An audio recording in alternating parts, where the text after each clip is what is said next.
कहानी नीरू की है। पंजाब की नीरू की शादी दिल्ली के राहुल से होती है। दिल्ली कितना बड़ा शहर है ना, लेकिन आप लोगों का घर तो बहुत छोटा है।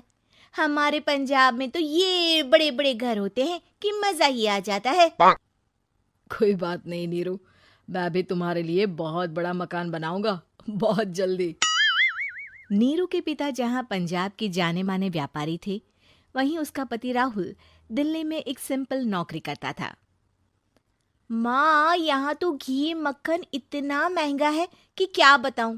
मैं तो तरस ही जाती हूँ घी खाने के लिए। नीरू की माँ को ये सुनकर बहुत दुख होता है। मेरी बेटी को घी नसीब नहीं हो रहा है और ये बहू यहाँ बैठकर घी में शक्कर डाल रही है।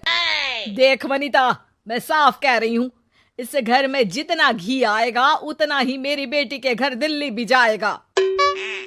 अरे ये क्या बात होती है माँ जी? बेटी का उतना ही करो जो अच्छा लगे। अब क्या मायके से घी और मक्खन तक की सप्लाई करोगी आप? हाँ, मेरी बेटी किसी चीज को तरसे मुझसे बर्दाश्त नहीं होता।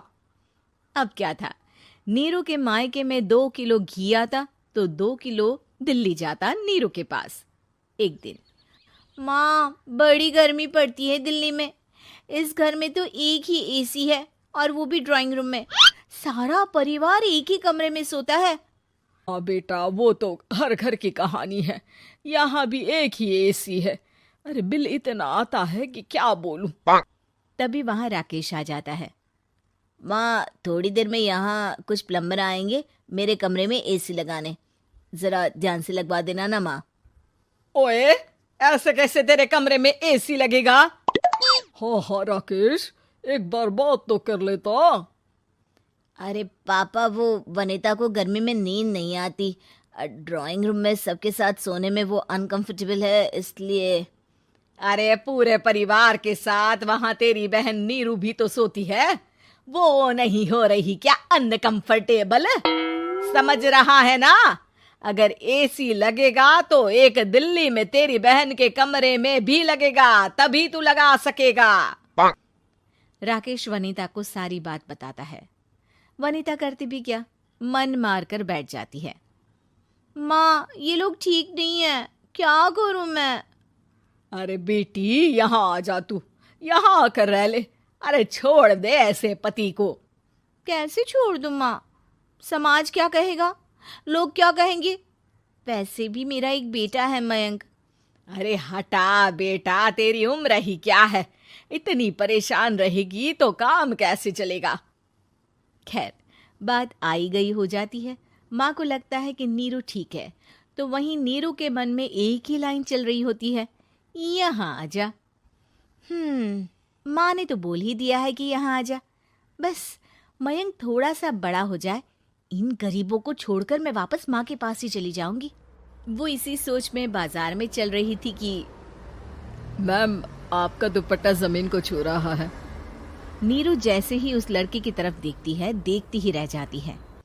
हाय रे, कितना सुंदर लड़का है ये।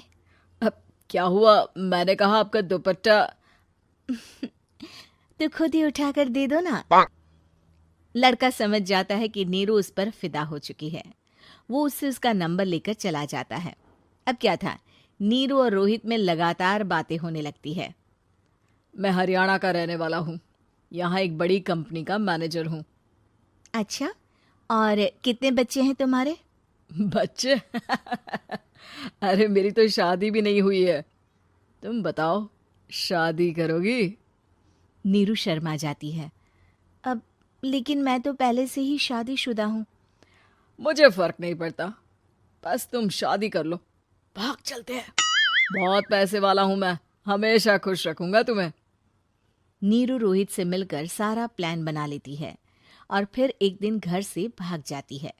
दोनों शादी कर लेते हैं। शादी के बाद, क्या बात है नीरू, तुम्हें परेशान सा देखता हूँ, सब ठीक तो है ना?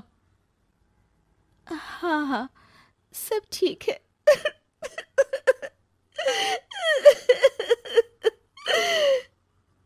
ये कहते कहते ही वो रोने लगती है। अरे क्या हो गया, रो क्यों रही हो? मैंने तुमसे एक बात छुपाई है। और वही बात अब मुझे परेशान कर रही है। रोहित, मेरा एक बेटा भी है, उसका नाम मयंक है। क्या बात कर रही हो? ये तुमने मुझे पहले क्यों नहीं बताया? देखो नीरू, मेरी माँ को मैंने ये नहीं बताया है कि तुम शादीशुदा हो। बच्चा मैं मैनेज नहीं कर पाऊंगा। नीरू को समझ में नहीं आता कि वो क्या करे। तुम उस बच्चे को अपनी माँ को क्यों नहीं दे देती? नीरू चुपके से माँ को फोन करती है। माँ, क्या मयंक को तुम रख सकती हो? बेटा, मैं राकेश के साथ बात करती हूँ। आखिर घर का बेटा वही है, जो वो बोलेगा। वैसे भी बेटा, तूने जो किया है ना, उसके बाद से पूरा घर तेरी बुराई कर रहा है। मैं भी अब किसी से तेरे लिए लड़ नहीं सकती। राकेश बेटा, नीरू ने तो जो किया बहुत ही बुरा किया, लेकिन मैं सोच रही थी कि क्यों ना मयंक को हम यहाँ ले आए। तभी वनीता बोल पड़ती है। वाह जी, ऐसे कैसे यहाँ ले आए? यहाँ क्या भंडारा भरा है? और जिस बच्चे की माँ ने नहीं सोचा, उसके लिए हम क्यों सोचे? नीरू को एक बार तो अपने बच्चे के बारे में सोचना चाहिए था ना। अरे लेकिन तेरे पास भी तो लड़का नहीं है ना वनीता। माँ, वनीता ठीक बोल रही है। कल को वो बड़ा होकर इसी घर का हिस्सा मांगेगा तो हम क्या करेंगे? माँ कहती भी तो क्या, वो चुप रह जाती है। वहीं नीरू का पहला पति कहता है। माँ, अगर आज भी वो वापस आ जाए तो मैं उसे माफ कर दूंगा। बेटा, गरीबी चीज ही ऐसी है, क्या करेगा? तू तो अब मयंक का सोच। वो बेचारा तो बिना माँ का हो गया। मयंक के खातिर तू दूसरी शादी कर ले बेटा। लोगों के लाख समझाने के बाद नीरू के पहले पति की शादी रिद्धि से हो जाती है, जिसके पहले पति से 2 बच्चे होते हैं। देखो जी, मैंने शादी सिर्फ बच्चे के खातिर की है। मैंने भी शादी सिर्फ बच्चों के खातिर की है। वहीं नीरू के दूसरे पति के मन में ये बात घर कर जाती है कि नीरू एक मासूम बच्चे को उसके खातिर छोड़ कर आई है। अब देखो नीरू, मुझे लगता है कि जो औरत अपनी कोख का बच्चा छोड़ सकती है, वो तो कुछ भी कर सकती है। कल को तुम्हें मुझसे अच्छा कोई मिल गया तो तुम तो मुझे भी बाय बाय कर दोगी ना। नीरू को अब उसका दूसरा पति ताने देना शुरू कर देता है। तंग आकर नीरू उसके यहाँ से भागकर अपने पहले पति के पास चली जाती है, लेकिन ससुराल में क्या लेने आई है नीरू, मयंक को? नहीं नहीं सासू माँ, मुझसे गलती हो गई, मुझे माफ कर दीजिए। नीरू, अब वक्त खत्म हो गया है, मेरी शादी हो चुकी है। तो छोड़ दो ना उसे, हमारा बच्चा है। मैं आपको अपनी माँ नहीं मानता, मेरी नहीं मान तो बात अच्छी है। नीरू मयंक की बात सुनकर समझ जाती है कि उसके पास अब न आसमान रहा ना ही जमीन।